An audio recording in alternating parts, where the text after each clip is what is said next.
IT jobs శతకోటి problems. పూర్తి వివరాలకు చదవండి రేపటి Sakshi Hyderabad edition. Phone tapping కేసులో బెయిల్ కోసం సుప్రీంకోర్టును ఆశ్రయించారు పోలీసు అధికారి తిరుపతన్న.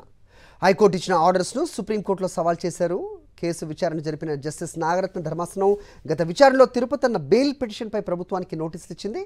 ఇవాళ విచారణ సందర్భంగా కౌంటర్ దాఖలు చేసేందుకు సమయం కోరారు ప్రభుత్వం తరపు అడ్వకేట్ సిద్ధార్థ లోద్రా.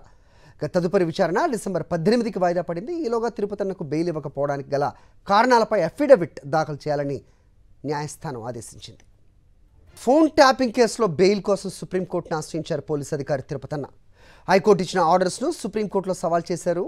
కేసు విచారణ జరిపిన జస్టిస్ నాగరత్న ధర్మాసనం గత విచారణలో తిరుపతన్న బెయిల్ పిటిషన్పై ప్రభుత్వానికి నోటీసులు ఇచ్చింది.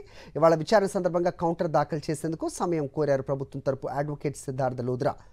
తదుపరి విచారణ డిసెంబర్ 18కి వాయిదా పడింది. ఈలోగా తిరుపతన్నకు బెయిల్ ఇవ్వకపోవడానికి గల కారణాలపై అఫిడవిట్ దాఖలు చేయాలని న్యాయస్థానం ఆదేశించింది.